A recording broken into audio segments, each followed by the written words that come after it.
when everyone hears like how things have changed or, you know, kind of morphed over the years, it actually is healthy for us to understand that. Okay. But then at about are you live? Yes, we are hitting live now. Okay, so we'll see the panelists come up, Guillaume, is that right?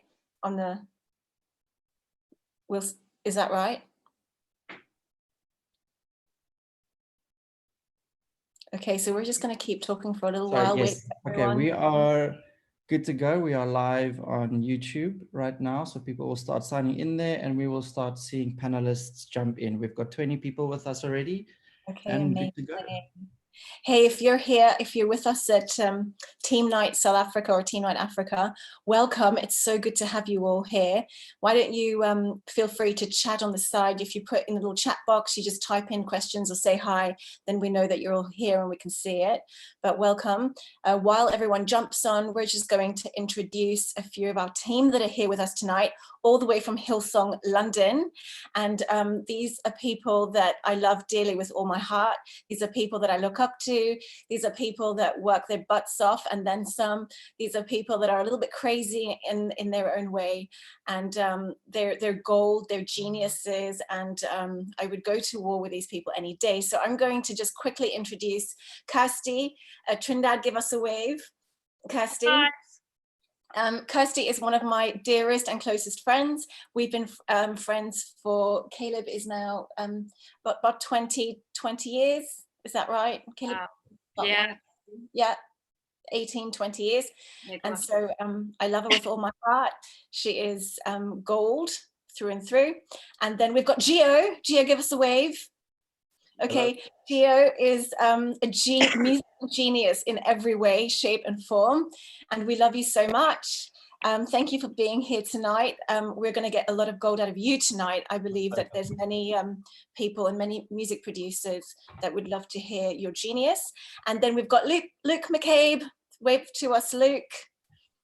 Luke, he's as you can see, he's super excited, jumping up and down right now. This is usually the way of Luke Mccabe. He is the jumping jack of Hillsong London.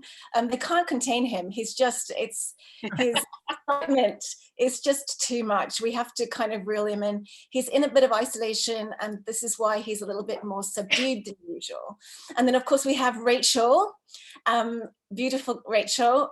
We used to also be on team together. In fact, Kirsty and I and Rach were on dance team for the longest time together. And Rachel has a sister, and we kind of all know each other, and she's amazing in every way. And then, of course, everyone knows Mojo, Pastor Mojo, who is now engaged and no longer available.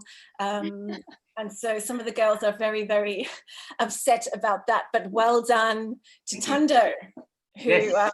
And can I just say to everyone, Mojo got engaged at Team Night. If there's any place that you're going to get engaged, Team Night's the place to get engaged. And of course, it was very special, wasn't it, Moj? Oh yes, it was. No, it was. Yeah, I think people couldn't understand what was happening, but it was great. No, good. And you were amongst your people. That's what counts. Yes. Yeah, it was awesome. Yeah, I love it. Okay, so we're gonna continue. Let me just see if there's some questions coming through. Oh, fantastic! Whole lot of people on. Okay, it says we can't chat. The YouTube version chat is open. Okay, so if you want to chat, apparently you go to YouTube. But just to let everyone know, we can't actually see your questions if you don't put it in our webinar chat. So maybe Guillaume or Chanel, you could send us or send me on WhatsApp, send me the questions that come through. That would be great. But we're gonna kickstart quickly. Kirsty will introduce everyone. I mean, just introduce in terms of roles. Yeah, so sure. Kirsty, why don't you chat through a few of the roles and how the roles have morphed over the years? But we're gonna come around to King of Kings in a moment. But let's just explain roles to everyone watching. Yeah, great. Well, hello everyone. Thanks for having us. We're really honored to be here. We love King of Heaven. We love what we get to do. We love talking about it. So yeah, let me just go through everybody that is here with me. First of all, I guess we're the core team, myself, Gio, Rach, and Luke. And I was just saying to Mans that our roles can often overlap. We're often involved in the same conversations. But right now, the areas that I guess everyone is responsible for largely is us. Well, I'll start with Rach. Rach oversees what we call performers. So she would oversee the dancers, singers, and actors in the productions that we do. And she oversees that from, I guess, more of a pastoral perspective and leadership perspective. But then she also has a real skill-based role, which is what we call the theatre director. And her role is largely in the rehearsal room. And part of that is also building a team. So she's responsible for building in other rehearsal directors, as well as choreographers, bringing leadership to that whole area. And then Luke Mccabe wears quite a few different hats nowadays. He largely focuses on creative direction. And again, with amongst our different productions and things that we do, that can weigh more in creative direction or art direction. But he largely gives a lot of thought to the lighting, to what is happening on the screens, through to tone of choreography, style, and would work really closely with Rach and Gio, and very closely by my side, almost like as an assistant in a lot of areas, actually.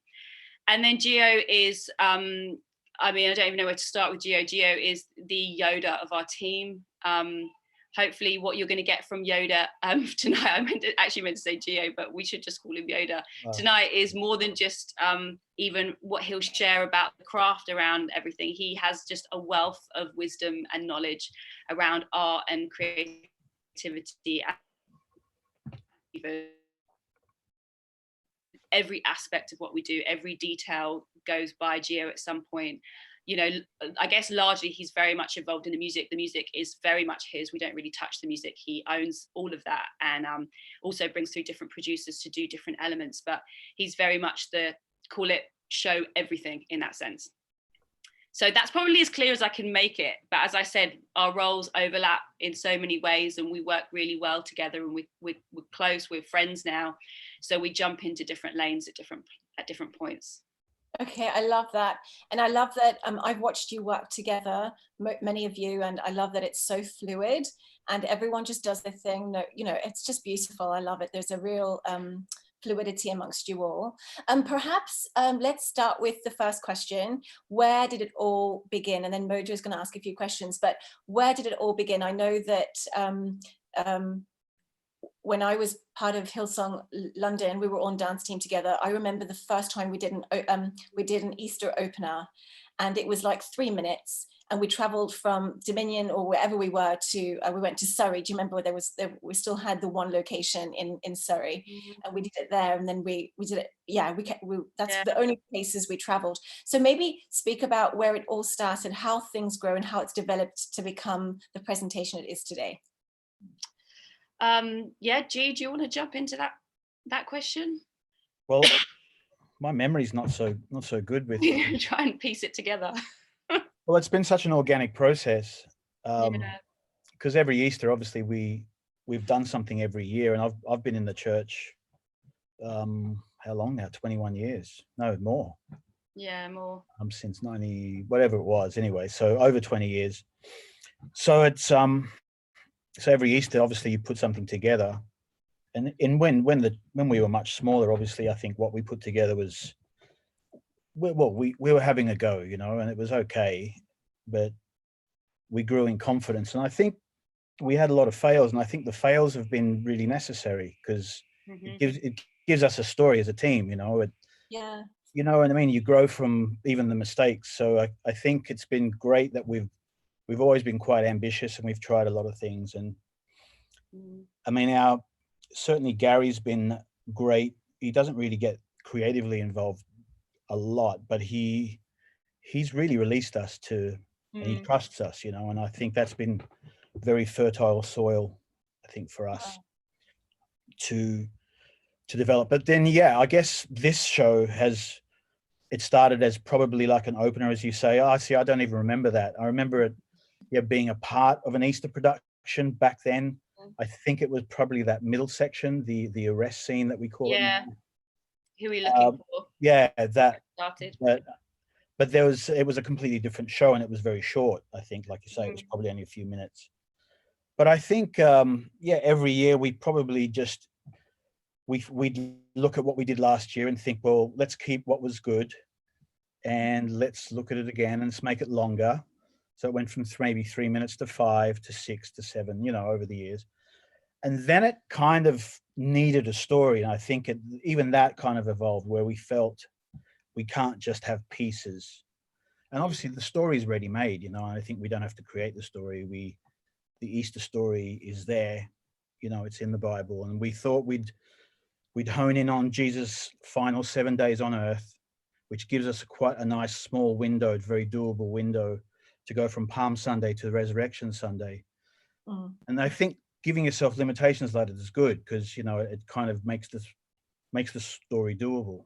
So I think at that point we had some really good writers on team, so we involved them, and I would write with them quite closely. And then I think the narrative started to form. And then I think, Kirsty, was it maybe 5 or 6 years ago, with the idea of the centurion? Yeah, I think so. Yeah, that was a fairly recent addition. I think before it was just more of an overview of the story in the Bible. But then we felt we needed perhaps a different perspective. So the whole idea of doing it through the eyes of the centurion came about maybe 5 years ago. And I think we did it for 3 years with Sean as the centurion, and then and then Nathan for 2, or was Nathan last year for the first time? Yeah, Nathan was last year for the first time.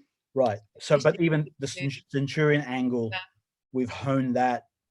And in the course of that, Pilate's kind of role increased, because we had a really good actor playing Pilate. So I think a lot of our choices are also based on where our strengths are. Who we have on team, who's strong. So I think it's been very organic in that way, right? Can I just say that I think that one of the key elements for me, just watching it again, we watched it live. Mojo and I saw it live in London. London last year at conference. Oh, you're at conference, of course. Yeah. And then what stuck out to me again when I watched it this time around at Easter was the centurion. Like, I think I got really teary at the very end when there was that scene where the centurion actually realized everything culminates and it comes together for him. And I think that scene where him and Jesus are, there's choreography between the two. It's just unbelievable. And I don't often get teary if I watch a kind of dance presentations on a screen. It usually is live when it impacts me. But I actually found myself on the other side of the screen. Actually, I was crying, and I thought, shivers, this is so anointed. And it doesn't have to be live to feel anointed. It's on a screen and it's feeling anointed, and you can feel the anointing. And I think, well done for going that angle, because I think that's something special there. I think that whole angle is very unique. Yeah. Can I tell a funny story though? Is that for about the first 5 years, it must have been, we actually didn't ever visit the resurrection. Can you remember, G? Oh. That's right. Yeah. Which now, when I think back, I'm like, so we would have ended it, the medical narrative. So remember when? That's right. Yeah. Basically, at the cross, Jesus dies, and then we would leave it there, and then somebody would come on and do a wrap up and have to communicate out of that. Right. But was that intentional? I felt that was probably intentional. We thought we wanted the preacher to talk about. Well, we did, but we also, I mean, for me personally, I struggled with how we would ever do the resurrection with dance and it not be really cheesy. And so then the first year, I think we came up with the flat line, the heartbeat came back, and that gave us something to hang on to with the choreography.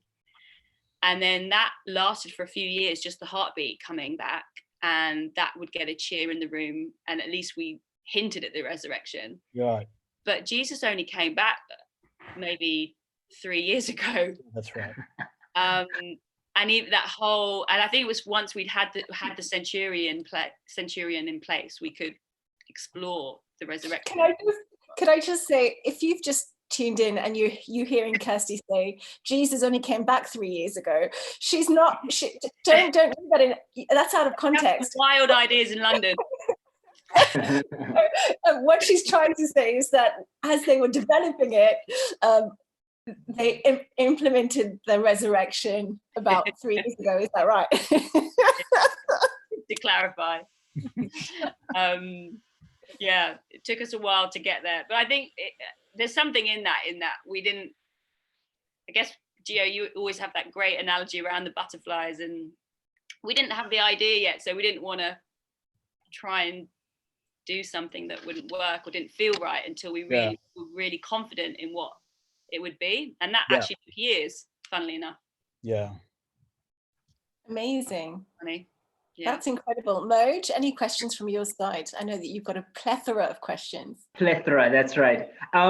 Maybe a double barrel question. I mean, we're talking about how this idea has evolved, and pretty much every year, incorporate some new elements into it. And so there's a whole bunch of people that are maybe coming together and brainstorming. So I think the first question just being, so who's in that brainstorming session when you're conceptualizing for the upcoming year? So, I mean, this production's got so many different elements to it. So quite curious to hear who's in the room and involved in that process. And then the second question, just also coming off something Gio mentioned, what I'm curious about is, like, do you guys script this thing according to the talent pool you have? Or do you maybe just script and then you just go big and you dream big and then you trust and you believe that you will find the right kind of people, to pull this whole thing together? Great question. Yeah. Okay. Luke? Yeah, Luke, do you want to talk about the first question, maybe? The initial... Well, certainly for this year, Luke, because we wanted to add some new dimensions to the show, and we did, but we never got, obviously, the chance to. Yeah, so I guess we started initial concepts, conversations for this King of Heaven that would have happened last week. But we kind of the 2020 version, but we saw the 2019 version like last Sunday, right? We actually started it the week after our carol service. A few of us met, which is a bit wild because everyone was resting after our big kind of Christmas show. And we met to have initial conversations about what's everyone been thinking about. And it ranged everything from Danai, who's kind of like the show choreographer, to a woman called Laura Quinn, who's this incredible animator who creates great screen content, to a scriptwriter called Edem, who comes from like a short film and music video-esque background. So 3 very different people. And then a few music producers who have kind of started to take small sections and do small elements from the show last year. So I guess we started creating conversation around what do we think maybe could be strengthened, maybe could be developed. And I guess that led into certain conversations, which I guess we'll do next year for certain elements of the show, which is all exciting. And I think we invested like 2 months of our time on, which is great. Good. It's fine. We all grieved a little bit the week of Easter because we're like, because we got so invested in like some of these rich elements that we wanted to add. Some of that actually, I guess, and maybe Rachel or Kirst can expand a bit on that. I guess in answer to the first question, what I'm saying is it varies. And I think we often I find myself sitting down with people who have been involved in the show, but maybe not been fully grasped in the engine room and just hearing what they think. Because I think as with anything creative, as you kind of expand on ideas and it kind of starts rolling down the hill and gathering momentum, and as different people step in and like kind of put legs on it, you realize that this has a lot more legs in a lot more areas, and it develops in a beautiful way, which only collaboration does, which I think says a lot about the church generally. I think the church collaborating together and making something is beautiful. So I guess we sit with lots of different people who are involved in different ways to create stuff, and then we'll bring it into this kind of group of like 4 of us. And then we actually brought Edem in a bit more this year because he was so involved last year. So he writes a bit the script with Gio. He helps me on a lot of the art direction for lighting. So he's about 20. So he's young and he's kind of grown up through watching this through our church.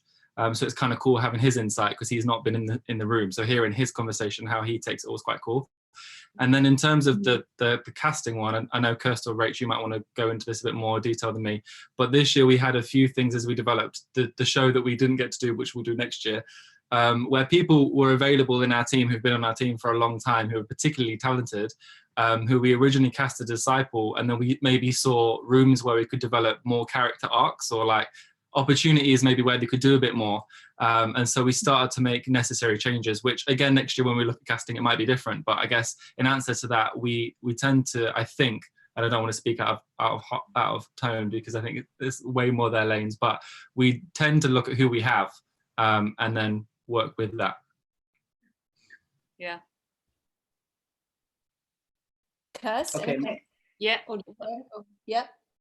I think we've, like Luke said, it can often differ. I mean, a couple of things. I think when it comes to that group of collaborators, Gio often always talked about this, but it's really important that there's like synergy.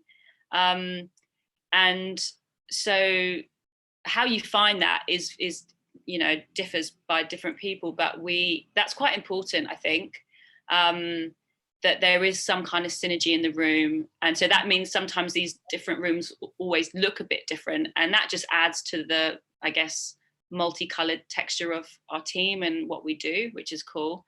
And then with regards the casting side, again, we've done it differently over the years, but I think in most recent years we've really found that it's better to play to, well, we've always thought it's better to play to our strengths in terms of what we do, but more and more we've seen that even with how we cast, and instead of trying to fit people into roles, we now start to look more into our team, because it's really what we do is about the people. It's the people that make it what it is and rich. And so more and more we've started to look at who we've got and then build things around them a bit more.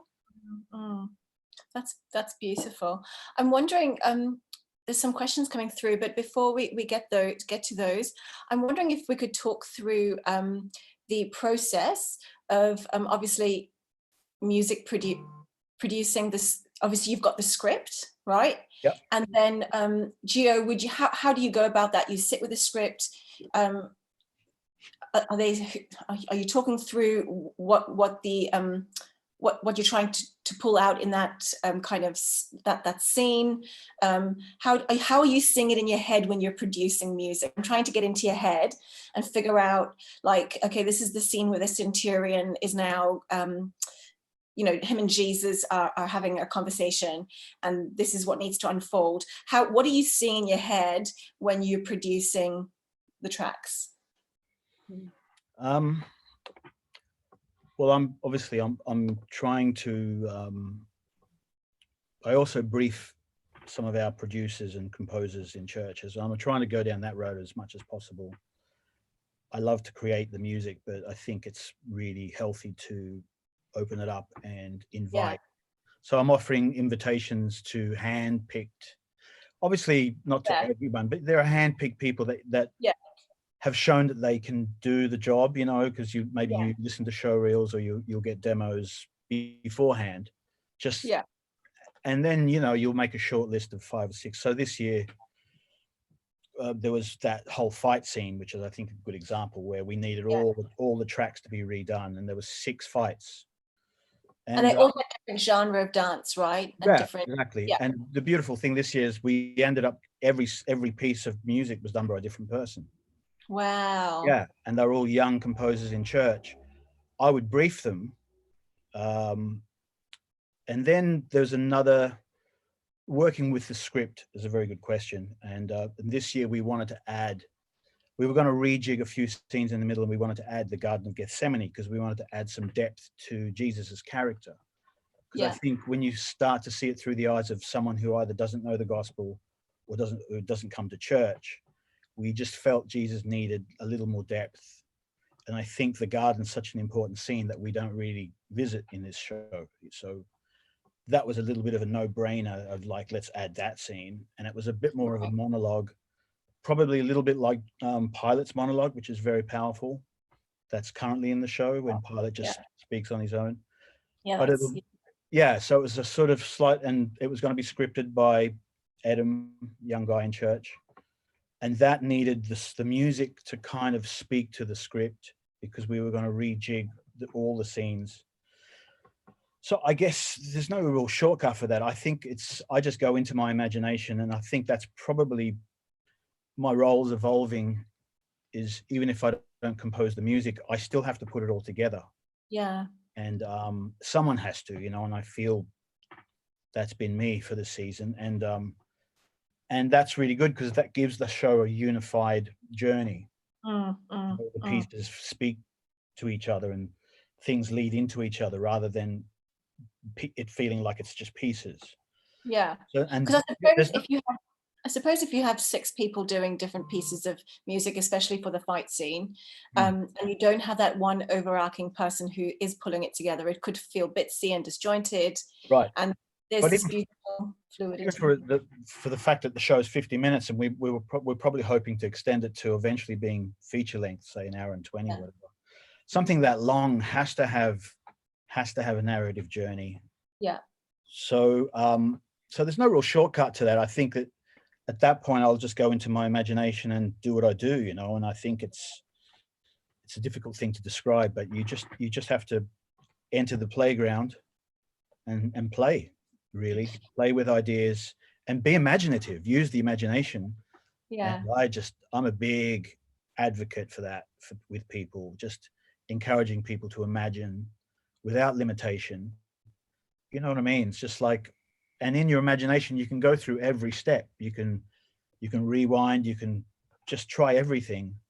Obviously, then you have to pick up some tools and make it manifest, you know, whether it's a treatment or graphics or music. So you still have to do some work, but Of course. I really believe that when you create it in the imagination first, I think it gives you a big heads up. Yeah. So Amazing. yeah. So cultivate your imagination, and there's many ways to do that, I guess. But I love that. That's beautiful, Gio. Yeah. Like I know certainly for me, like when you're watching the show, and like I would love to just process what you're sharing. Like when you're watching the dance with the music, for example, like sometimes I'm like, okay, which came first? Was it the choreo that inspired the music, or the music that inspired the choreo? Because it's just so specific. I mean, that scene we were talking about earlier with the centurion, where he contemplates and he understands this is Jesus. I mean, just those movements, and it's like, how was this birth? But then to come to the end as well, where it's a completely different genre, it's completely different style. It's really incredible to see, and not knowing, like, okay, but which came first, and how did this whole process come together? So what you're talking about right now is really awesome. Well, that's where the choreographers we have, Luke, Rach, and Danai, that's where they have such a massive part to play, and there's got to be a great synergy there, because yeah, I mean, they carry a big part of this show because it's such a visual show. But then there's also graphics, and it's a very graphic show as well. So certainly some of the video elements have really, I think that's one of the strengths of this show as well. We wanted it to be quite abstract, didn't we? We didn't want this to become like a musical. I think, you know, we've got maybe other ideas for pursuing something that would be a musical. We didn't want this to, which is why we stylized the script. We made the script a little bit like Shakespearean and a little bit kind of rhyming. So it's a little bit spoken word, if you've noticed, but it's kind of unusual the way they speak. I love it. And it's all very paraphrased, but that was intentional because it keeps it a little bit abstract. So it's still a contemporary dance piece, but it isn't, because there's lots of dialogue, but the dialogue's not straight dialogue. But there's also lots of graphics, and they all marry really well. So we never really wanted to add, and hopefully we don't, but we never wanted to add singing either, because we do so much singing in church, right? And that's awesome. Yeah. And we do lots of singing at carols, and there's places for that. But it never felt like this show was the show for that, you know. And so we've resisted putting the diva in, you know. I feel like there's this scene in the beginning where I think the reporter comes up and she's talking, and it's chaos, you know. I feel like that's juxtaposed to how the way she speaks is a little bit different, or the kind of feeling that you get there, a bit more raw and edgy compared to, you know, the stuff that's on the screen with Pilot and, you know, all the three, you know, those 3 guys. So I feel like there's this I don't know, and you wouldn't think that those kind of genres would fit, but they just do, and it's just this melting pot of something wonderful. And I feel like it all just kind of just works. So just well done. Yeah, because the story kind of invites that, because you've got different worlds, haven't you? You've got Pilate's world, you've got the world of empire. Yeah. And that has its kind of language, but so the Pharisees speak a certain way, but you've got the people on the street who obviously are different, you know, and you've got the way Jesus speaks. So that I think it does work because you're looking at the clash of quite a few different worldviews here. Yeah. Yeah. It's just genius. I love it. I wonder if we could change tack just very quickly, and maybe Rach, you can lean in here. There's a lot of questions coming, like practical questions also coming through about maybe team and rehearsals and you know, auditioning and bringing new people on the journey. People, you know, our world is special. I don't know in London anymore, but when we lived there, because people were coming in, a lot of people were coming in, they had 2-year work visas and then they have to leave again, or they were just on holiday. And so you have a lot of turnover of new people. I know you have your golden oldies that will be there forever, but you do have new people coming in all the time. How, in terms of rehearsals, in terms of your crew, number one, what is the let's talk about the audition process, about managing your team, the dancers and the performers, and do you have what do you call the word, somebody who understudies? Do you have the understudies, you know, for every role? What do your rehearsal schedules look like? Because you're trying to fit a whole lot of people's lives into rehearsal schedules. And we all know the frustration when half the team can't pitch for a rehearsal. Amen. Praise the Lord. Help us, Jesus. Let's talk a bit about that, Rach. So auditions, we have general auditions just for general team, but then more and more recently, we've started, every time a project comes up, we started to audition specifically for that project. So like Gia was saying, this piece is quite stylized and it's quite abstract. So not every single one of our performers would probably fit into the category that is King of Heaven. So also we have like at the end, obviously the resurrection section is completely different to let's say the Palm Sunday scene or even the disciples. So there's like such a huge contrast as well. So we try to use as much team as we possibly can.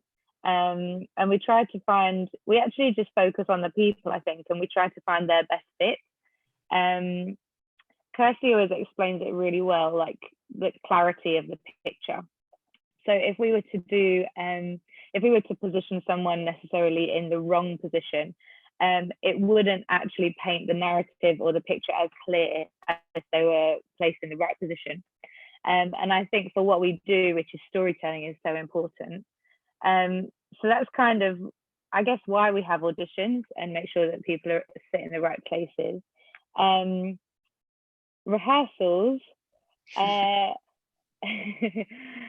a whole different ball game. I'm the lucky person that gets to look after that. And I guess all I can describe it is it's a huge jigsaw. Yeah. I think we have a lot of people on our team, they do work within this field. So a lot of people are in shows on evenings, sometimes weekends as well. And then you've got the other side of team that maybe don't work in this field, that work maybe a 9-to-5 job. And we've swung in and out of seasons. I think it's important to let you know that we haven't just arrived at where we're at. So what it currently looks like for us is Sundays are a big day for us. Leading up to the show that you didn't see, that we're saving for next year, we scheduled rehearsals from about, I think it was 9 o'clock in the morning on a Sunday till maybe 5:45. Give everybody like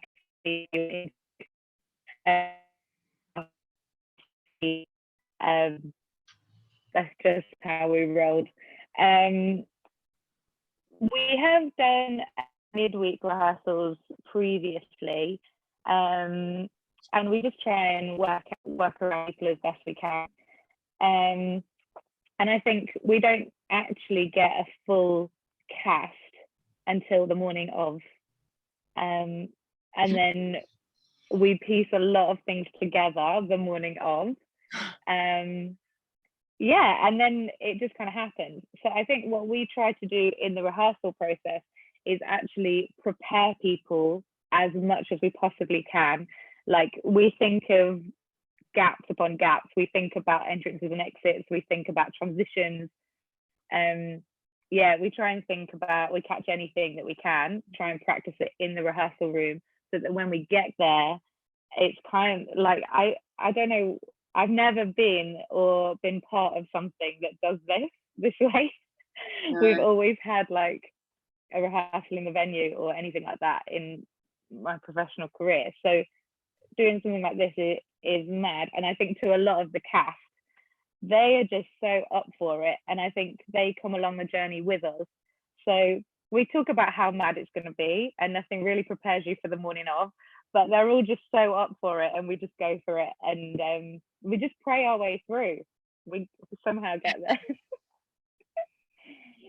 Okay, that sounds crazy, and I think for those people that are like super pedantic and organized, I think it's just, yeah, it's a little bit jarring. But like, just on what you've said, I think a couple of things that also do arise, like you mentioned the fact that Sundays are big days as well. Like, also curious, like how does everybody that's involved balance being involved in this while not taking away from building Sunday and church? And are there any expectations that are actually communicated to everybody that wants to be involved, to say, hey, look, this is the minimum requirement that we need, from everybody that's involved, be it cast, crew, whoever? Like, what would those things be? Do you want me to take this? Okay. Yeah, I mean, around the Sundays thing, obviously, Sunday is always the priority, and whatever we do needs to add to Sunday. I guess it's important to note that we in London, we're probably at a different stage to a lot of our other locations, where we're a lot further down the line, which means that we've maybe got bigger teams in a lot of different areas. And so we are in this position where we can still have a team that is rehearsing for something like Easter on a Sunday, and it not take away from any of the other teams, because all the other teams have got their full squads. And so, our mandate is kind of, you go to rehearsal, then we all go to the service together. So everybody sits in the 6 p.m. service.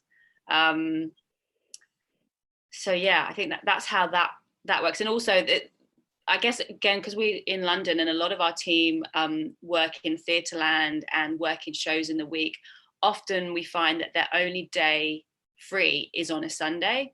And, as a church in all our areas, a big goal for us is to provide opportunity for anybody to contribute to what we do as a church.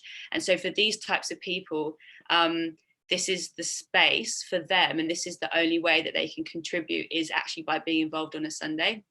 And so because of that, we also run groups even around that, because they're not going to make a midweek group, for example. They're not going to make a team night, that kind of thing. So that's why it's a bit different maybe for us in London. Again, it's just so specific to every location. But yeah, Rach, maybe you want to talk about, can't remember what the other question was. Expectation. Oh yeah, expectation, yeah.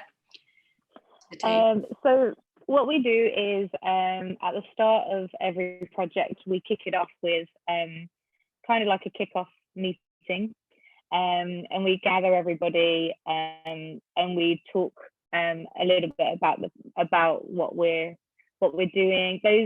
We have a real mixed bag as well. So we have some people that maybe this is their 4th King of Heaven, and then we've got some people that this might be their 1st. So we never want to take it for granted that they just know and assume what we do, or 3 Sundays in, they're like, oh, this is not what I signed up for. So we kind of talk them through what the rehearsal process looks like. And some people are needed pretty all day on a Sunday. Obviously, we give them breaks. We're not like a boot camp. We Mandy, didn't we? They went breaks, were they? We've had to mellow. Yeah, we've had to chill out. But we try our best to schedule. So we actually scheduled down to 15 minutes. So, for example, if the disciples are needed for an hour and a half, everybody will get the schedule that says the whole full day's schedule, but the choreographers and the people behind the scenes will basically have planned that session down to 15 minutes. So when people are coming to the rehearsal, it's not like they have to turn up and they have to kind of, I don't know, mull around for 10, 15 minutes while the choreographers sorting themselves out or figuring out what they're doing or planning something. We actually plan in our own time so that a Sunday we kind of hit the ground running. And also we're mindful of what it takes to pull something like this off is quite a huge team of volunteers. And we never want to take advantage of that or take that for granted.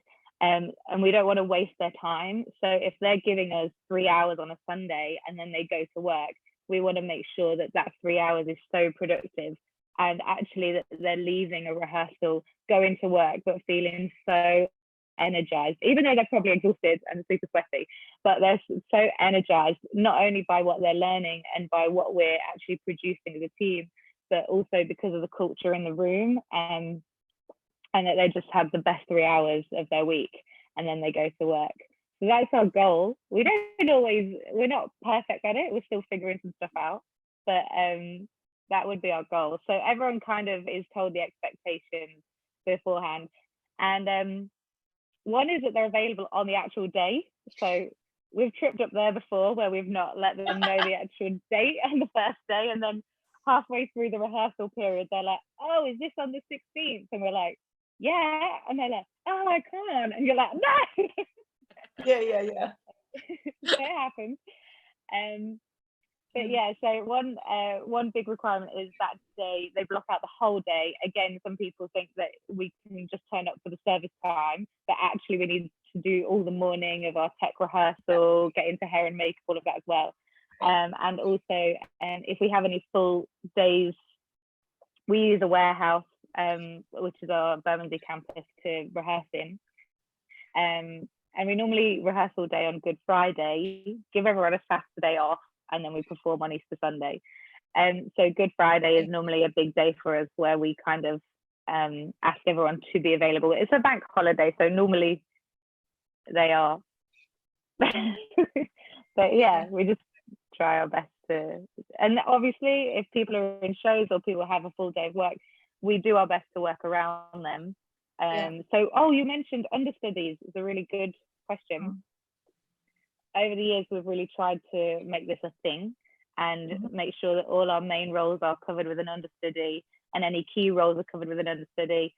And we've been trying to get the understudies into rehearsals earlier so that they learn and know the track, and also have, I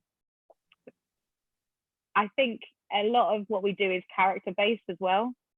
And imagine if the whole cast was working around a certain centurion and then that centurion got injured and then another centurion who knew the choreography stepped in that didn't have a clue of what chemistry to play with other characters and roles on stage. So we try and make sure that they're on the same page with that as well. So any acting rehearsals, any dance rehearsals, any staging. We even actually, with the disciples this year, they had character-based rehearsals where they just studied the character a little bit. And I remember one of our young lads kind of going, what was it? Bartholomew, I think it was. He was like, oh, he's quite cheeky. And I was like, yeah. And they were like, that's what I can play to. We were like, yeah. So we get them to do a bit of a study on it as well, which is really fun. That's amazing. That's great. Just before we go, guys, it's been so wonderful to have you here, and thank you so much for giving up your time. But before you go, I wonder if you could just speak through, just very quickly, what the biggest roadblocks you've had. Maybe Kirsty, you can take this one, or Gio. The biggest roadblocks you've had as a team, and maybe how you've overcome it. Let me think. It's so hard to answer that now, because if I can be honest, we're so used to things not going to plan. That our motto has become more like our primary role in whatever we do is like chief problem solver. We plan so much, but I guess in the past it's probably been that it's approaching something like this that is so big, and being able to really trust God fully with it, because nothing about it makes any sense. Nothing, from the time that we have to everything that Rachel was describing. It's just it is such a puzzle to piece together. And then the people that really carry it on the platform, you know, they've got their own working busy lives, and they've got the sort of jobs that will take them out at any point. And so I think that's been the biggest challenge over the years.